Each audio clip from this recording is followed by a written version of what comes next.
the Damon Runyon Theater.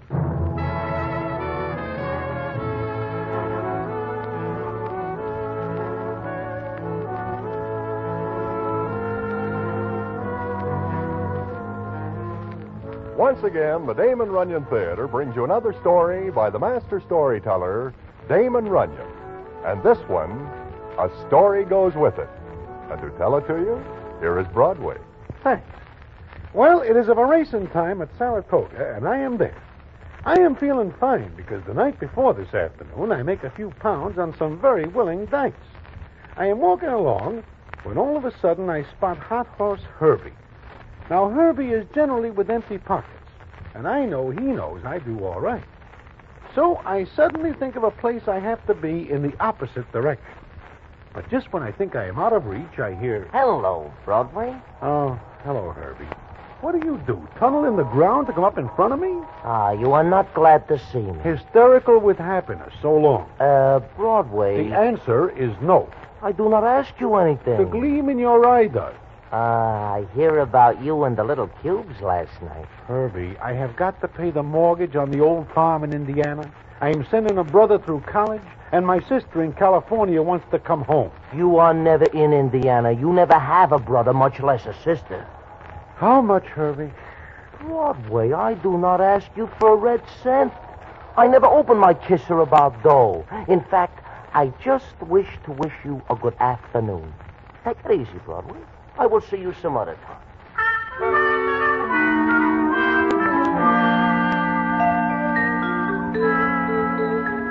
Well, when Hot Horse Herbie walks away without putting a bite on me, all I am able to do is stand there with my mouth open. It is a very unusual situation. In fact, it is so unusual it is practically impossible. And I look around me several times to be sure I am still in the world. However, Herbie has a reason. And what the reason is, I find out the next day. And I will tell you about it in a minute.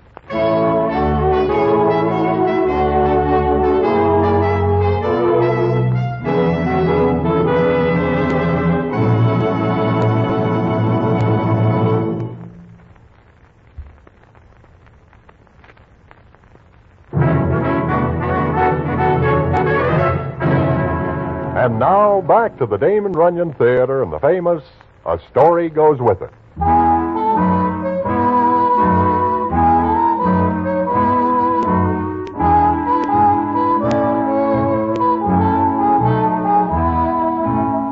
Like I say, it comes up the next day. I am once again at the track when I feel a tap on my shoulder. I look around, and there stands Hot Horse Herbie. I should not even speak to you after the way you treat me yesterday. Just like I am a leopard. I am sorry. I figure you for a touch. Hey, that reminds me. I open my big mouth. At Broadway, do you wish something good in the fort tomorrow? Herbie, look, you have always got a horse that is something good. Only the other horses are never convinced. I tell you, Broadway, this is a cinch. A sure thing. Yeah, sure. Broadway, it is a cinch. Do you wish to hear about it? No. Look, What is the matter? What are you looking at? Broadway, see that guy standing over there by the rail? The sad-looking character? Him. I dislike the way he stares at me. Who is he? I never see him before in my life. He seems to know you because he is coming over. And you will excuse me Wait a minute. Stay with me. I do not like the looks of this character. He is very hollow-eyed, like he does not sleep for nights and nights. It is going to be a touch. Leave us go. Now you know how it feels. I have got to go. Excuse me. I want to talk to you. Me? Both of you. I saw you around here. There is something wrong, Mr. My name is Harker. Steve Harker. To me, that is a cold name. It means nothing. I do not know it either. I'm not real well known. Fact is, nobody knows me here. Well, do not worry. You will get acquainted. Now, if you will kindly excuse my friend and I... Please, just a minute. I want to ask you a favor. Oh? What is that? Do you know anybody with a gun for sale? Broadway, does he say a Roscoe? No, a gun. Hey, look, Mr. Harder, why do you wish a heater? Gun. You have it your own way. Why do you wish a gun? To kill myself. Oh, is that all? Well, I may be able to give you the name of a guy who... Herbie, what are you doing? Doing this citizen a favor. He asks us, does he not? Mr. Harder, why do you wish to kill yourself? I lost all my money. All but $50. He is a wealthy man, and he wishes to knock himself over. He is nuts. You don't understand. I had over $500. I don't dare go home to my girl. Look, Mr. Harder, take the $50 and go home. I live in Illinois. Practically a foreigner. Please, do me a favor and tell me. No, go away. You are loony. You can have the gun after I'm through with it. Thanks. Come on, Herbie. Yeah. Goodbye, Mr. Harder. For $50, I will... Herbie, the guy is nuts. Leave him alone. Broadway, you queer a deal for me. I know where I can get a Roscoe for $30. I take his 50 and make 20, and what does he care? Herbie, I know where there is a nice, quiet job in the morgue. It will suit your personality fine. I do all right this way. Why do I want a job? Forget it. Now, goodbye. Now, wait.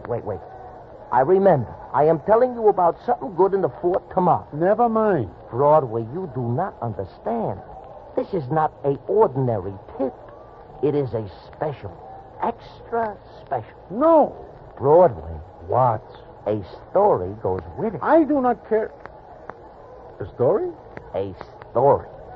Well, Listen, you come with me where? to the stable. I wish you to see something. What? A horse by the name of Never Despair. What? Herbie, I will not insult other horses I may wish to bet on by associating with that caterpillar. I tell you, there is a story goes with it. And Broadway, a very good story.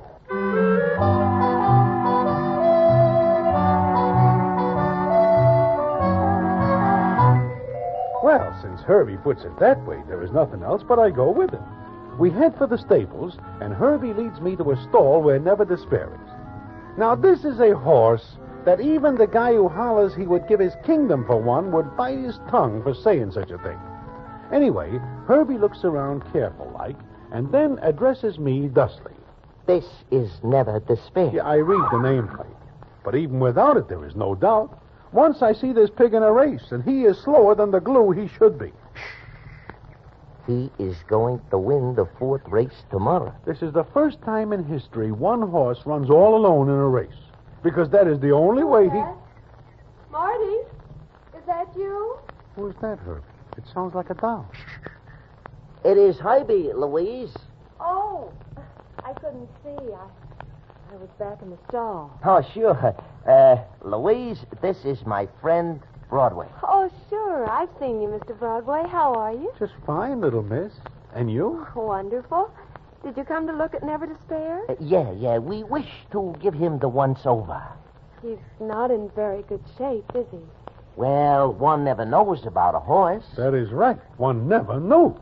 Open the stall door for me, will you? Oh, sure. Thank you. It's a little hard getting around in a wheelchair. Oh, you do all right, Louise. Of course. It's all right, Mr. Broadway. Don't look so sad. I'm used to it. Ever since I was 9. Oh? How old are you now, Louise? 17. Well, I hear Never Despair is running in the fort tomorrow, Louise. Yes, he is. Mm-hmm. What do you think of his chances? I don't know. He never wins a race before. But Dad won't give up. That is the ticket. Never Despair. Just like his name. We got a wonderful jockey, Marty Bowen. Marty Bowen? Yeah, he is a great boy. Yeah, that's right, Herbie. Great. Marty, I didn't see you come up. I came up the back way. What are you doing around here, Herbie? Why, I just come to look over Never Despair. Why? Why? Marty, what's the matter? Why are you looking like that? I just don't like the idea of him coming around here. That's all. Marty, you got me wrong. Yeah, I guess so.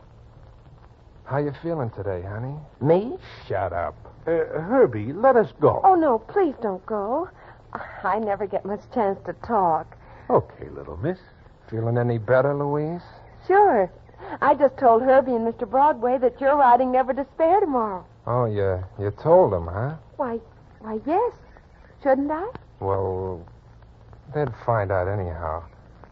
Now, look, baby. Maybe you'd better let me wheel you back to the hotel. You shouldn't be knocking yourself out like this. All right. I'll be back in a minute. I left my coat in the tack room.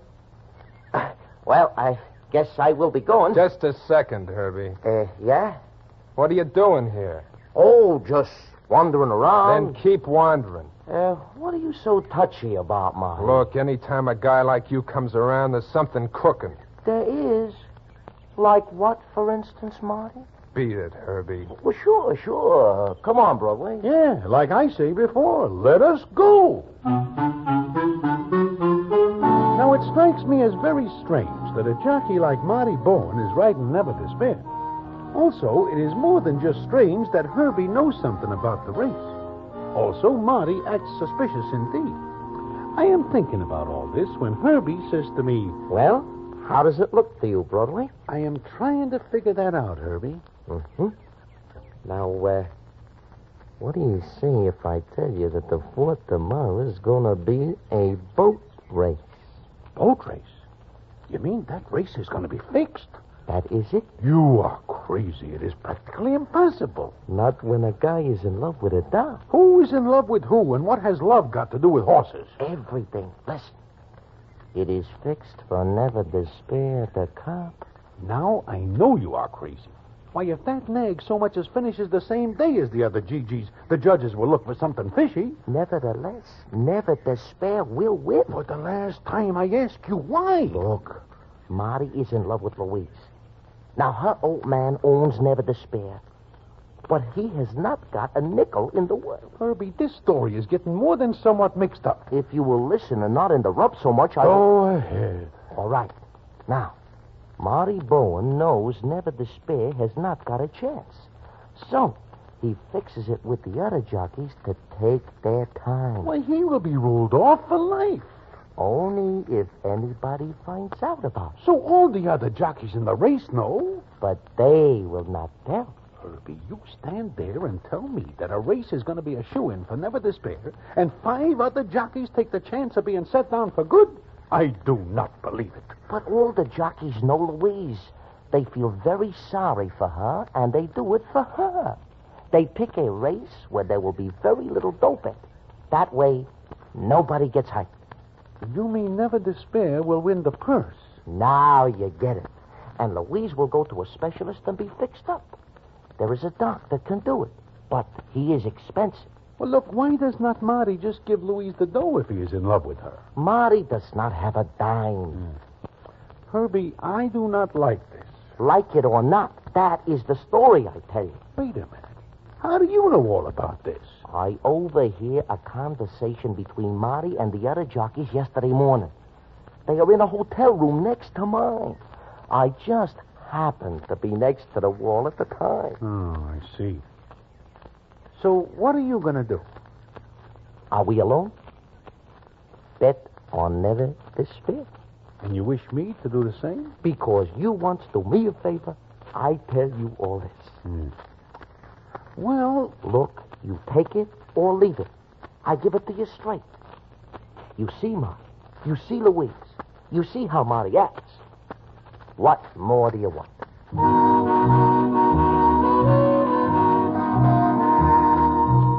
With that, Herbie leaves me. Now, I do not like the sound of the whole thing.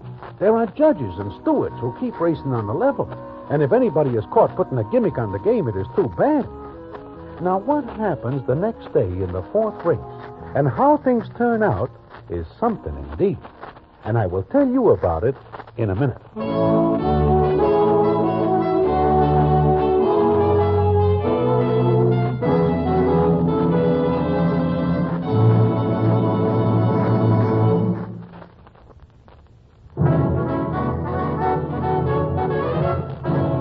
And now, back to the Damon Runyon Theater and the famous story, A Story Goes With It.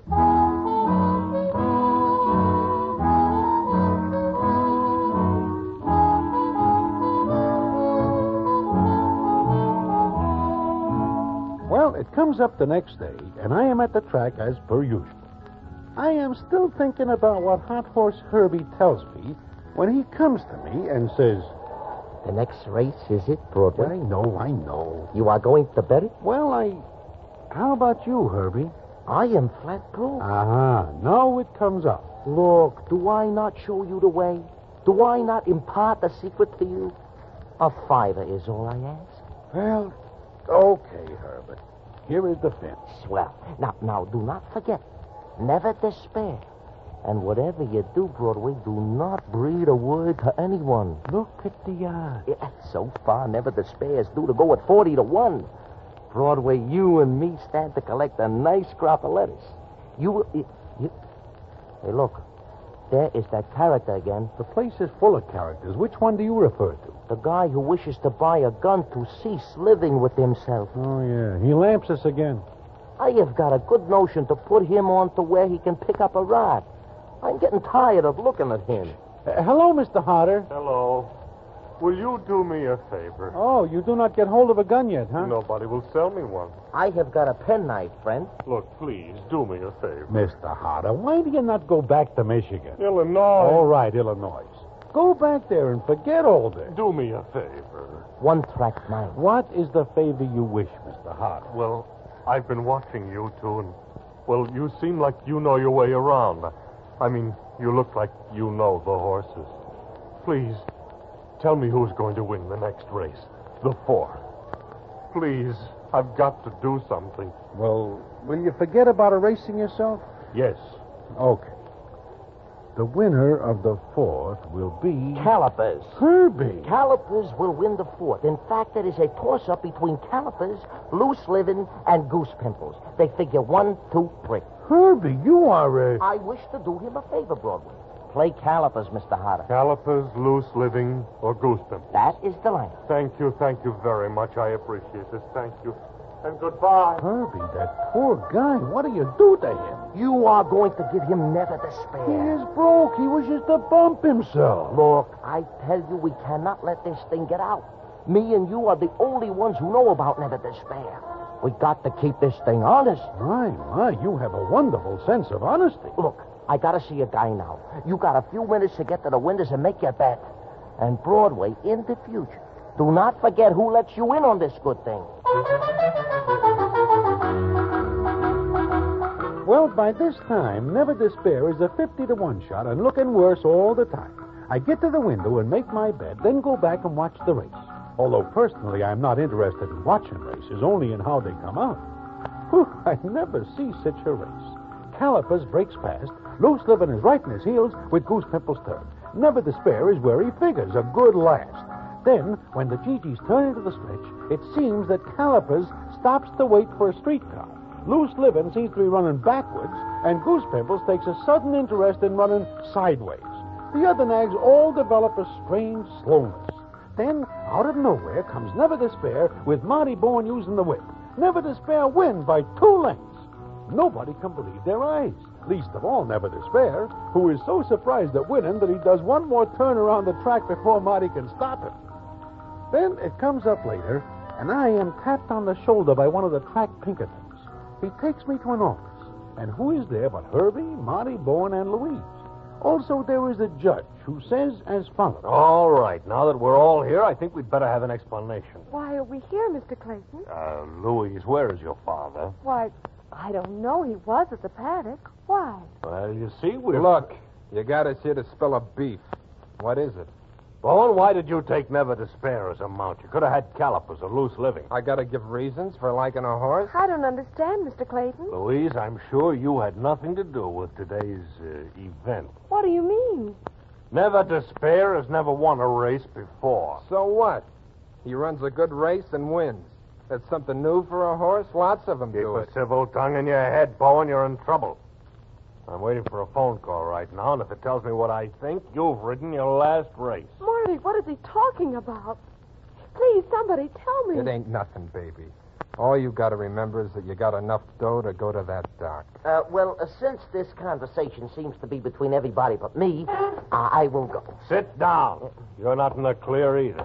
Well, what about me? I do nothing. I am an innocent bystander. After a little investigation, we learned that both of you were at Never Despair's stall yesterday. You talked with Marty Bowen there. There's a law against visiting a horse? No. But it seems odd that a well-known player like you are, Herbie, should take an interest in a horse that has never won a race. You mean it was fixed?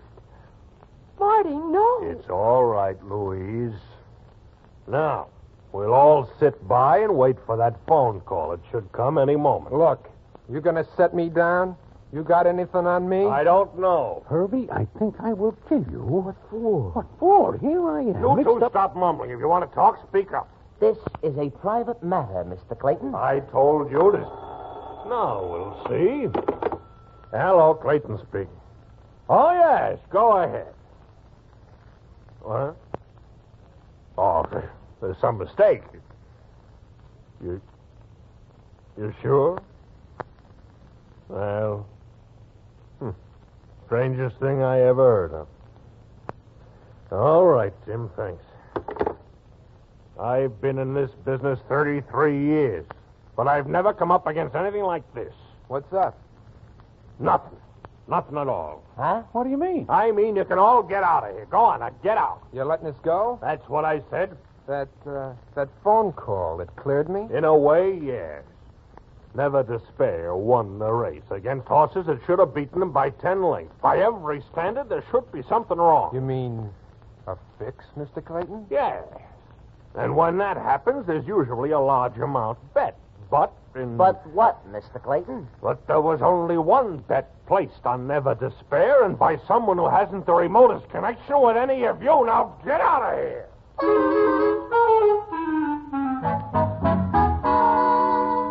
So that is the real surprise. Herbie looks at me, and I look at Herbie. We all leave, and Louise is very happy, and Marty is likewise. We get back to the stable, where the scene is as follows. Look, baby. First thing in the morning, you're leaving for New York. And in a week, you'll be out of that wheelchair, and you and me are going to get married. Marty, if I thought for a minute that race was... Oh, Marty, I couldn't bear it. You heard Mr. Clayton. Only one bet on Never Despair. Now, if it was going to be a boat race, wouldn't bets be laid? Yes, I guess so. Hey, sure, Louise. It is just a great break for Never Despair. That right, Broadway? Well, I suppose so. Anyhow, it all ends all right. And if anybody so much as says it was a fix. Understand, Herbie? Yeah, sure. Okay. Come on, Louise. We got to see about getting your stuff ready.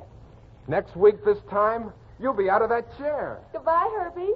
Mr. Broadway. Hey. So long. Bye there. Herbie, Huh? I wish to ask you a question. Oh? Yeah. Do you put a bet on Never Despair? Me? Oh, well, you see... You do not, huh? Well, I get to the window, and I see the dancer. He gives me calipers as a sure win. Herbie, you are telling me that you let yourself get touted off and Never Despair? Well, the dancer makes it sound so good that I think maybe I should not trust Marty Bowen. You know how it is.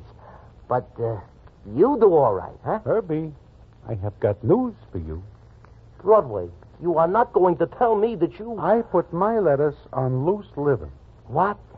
But I tell you about Never Despair. Well, I run into Regret, and he tells me to lay my roll on loose living. Oh, you are a dope. You let yourself be touted off a sure thing? Herbie, what about you? But that is different. Or is it different? Herbie, who bets on Never Despair? I do not know. But he must be a dope.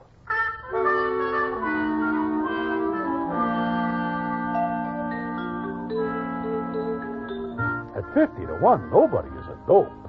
But we wonder who puts the bet on Never Despair. And we then give up wondering. We think it is the end of the whole thing.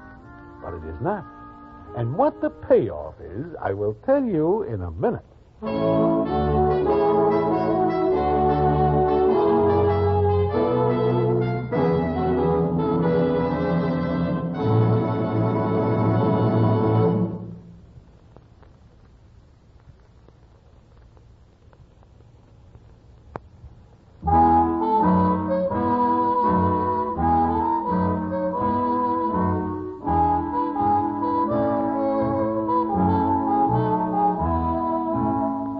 So the next day comes up. I and Herbie are sitting in front of the hotel where we are no longer staying due to lack of funds. We are very sad indeed. It is like Herbie says. You see, Broadway, that is the trouble. You have got to trust people. Now, if we trust Marty Bowen, but we do not. I am still wondering who puts the bet on Never Despair. It is a mystery we will never solve. Well, what are we going to do? I can think of nothing. Hey, you two. Who is that in that taxi? I never see him before. Broadway, look. Keep the change, my good man. Carter. He is all dolled up, new clothes, and look at that roll of dough. No, it cannot be him. I've been looking for you two, looking all over. You wish a gun If still? you find one, leave us use it first. Oh, no, I'm all right now. And I owe it all to you two. You do? How does that figure? You gave me a tip yesterday on the fourth race. The wrong tip. No, it was all right. It was a good tip. Broadway, this guy is nuts. Oh, you told me Gallifrey's, loose living. We know and all good. that. But if you bet one of Oh, those... but I didn't. I bet on the horse that had the least chance. Never despair. Surely. I was going to lose all my money and then, well, jump in the river or something. It is still not too late. Why should I? With $2,500? It's more than I came here with. And I'm going home today. But Look, you... I know I shouldn't offer you money. Do not use snap judgment. You let me show you how grateful I am? Oh, Mr. Harder, gratitude is a wonderful thing, and we would not deprive you of such a grand feeling. Good. Here's $50 for each of you. Mr. Harder, this is big. Nothing at all. Well, thanks again, and goodbye. I'm going back to Illinois. Goodbye. Bye. Well, now we know. $50 apiece. We are back in business. I am going back to New York. Wait, Broadway. $50 is nothing at all. Look, we have time to get to the track. Now, I have a good thing in the sixth. No, I am going back. But, Broadway, this is a sure thing. Do I not tell you about Never Despair? Listen to me. This is a cinch. I will not listen. Broadway, there is a story goes with it. I tell you what. What? A story goes with it. The story? Herbie, tell me the story.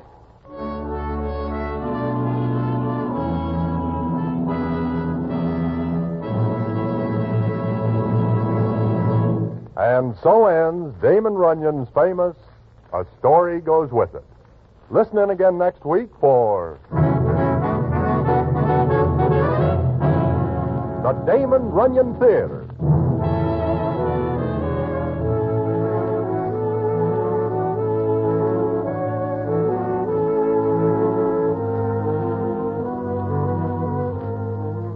The Damon Runyon Theater with John Brown as Broadway is directed by Richard Sandville, and the story is adapted for radio by Russell Hughes.